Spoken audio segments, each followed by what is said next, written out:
अस्सलाम वालेकुम दोस्तों, आपके अपने चैनल प्योर देसी टिप्स में हम आपको खुश आमदीद कहते हैं। मैं हूं आपका अपना होस्ट हकीम मोहम्मद जावेद। मेरी तमाम दोस्तों से गुजारिश है कि चैनल को सब्सक्राइब कर लें और बेल आइकन को दबाना हरगिज़ न भूलें ताकि आने वाली हर वीडियो का नोटिफिकेशन आप लोगों को मिल सके। दोस्तों, आज का हमारा ये जो नुस्खा है ऐसे तमाम तर अफराद के लिए है जिनमें जरियान का मसला है, धात आती है, पेशाब के साथ या पेशाब के बाद कतरों का गिरना, मसाना कमज़ोर हो चुका है, मादा मनवैया जो है बिल्कुल पतला हो गया है, उनके लिए नुस्खा बहुत ही ज़बरदस्त है।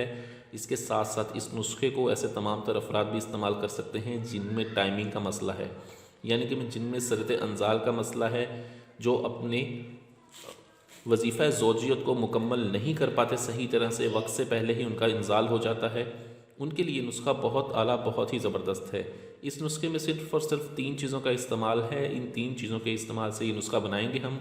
इस नुस्खे को हर उम्र का मर्द बिला झिझक इस्तेमाल कर सकता है। ये बहुत ही ज़बरदस्त रिज़ल्ट देता है। इस नुस्खे को हर उम्र का मर्द बिला झिझक इस्तेमाल कर सकता है। बहुत ही आला, बहुत ही ज़बरदस्त रिज़ल्ट देता है। इसमें 3 चीज़ों का जो इस्तेमाल है, तीनों चीज़ें कौन सी हैं? ये तीनों चीज़ें हैं तो ज़रा सी महंगी। इसमें सालिम मिस्री भी थोड़ी सी महंगी है, सफ़ेद मूसली भी महंगी है, तुख्म रेहान, ये 3 चीज़ें हैं इसमें।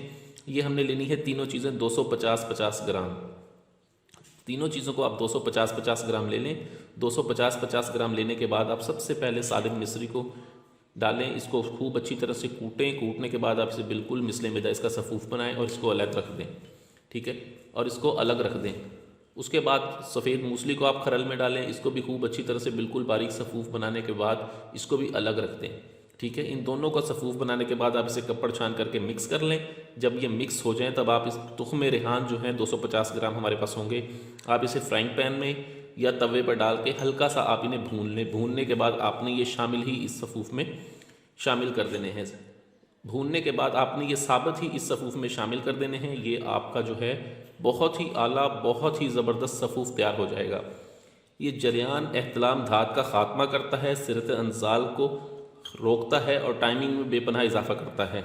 अब इसकी तरकीब इस्तेमाल भी आप सुन लें। इसका तरकीब इस्तेमाल ये है कि दिन में किसी भी वक्त, दिन में एक वक्त मुकर्रर कर लें।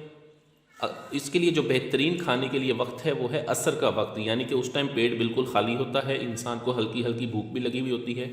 असर के वक्त आप इसका 1 चम्मच, बड़ा खाने वाला चम्मच इसका लें और आधा किलो नीम गर्म गाय का दूध। ये बात याद रखें कि गाय का दूध लेंगे तो आपको बहुत ज़्यादा फ़ायदा होगा। अगर आपको गाय का दूध मुयस्सर नहीं है तो आप इसको भैंस के दूध के साथ भी इस्तेमाल कर सकते हैं। इस तरकीब से आप इसे इस्तेमाल करें। वीडियो अच्छी लगी हो तो इसको लाइक करें, वीडियो को शेयर ज़रूर कर दिया करें ताकि दूसरे लोग भी इससे फ़ायदा उठा सकें। मुझे अगली वीडियो तक के लिए इजाज़त दें। अपनी सेहत का बहुत ख्याल रखें। शुक्रिया। अल्लाह हाफ़िज़।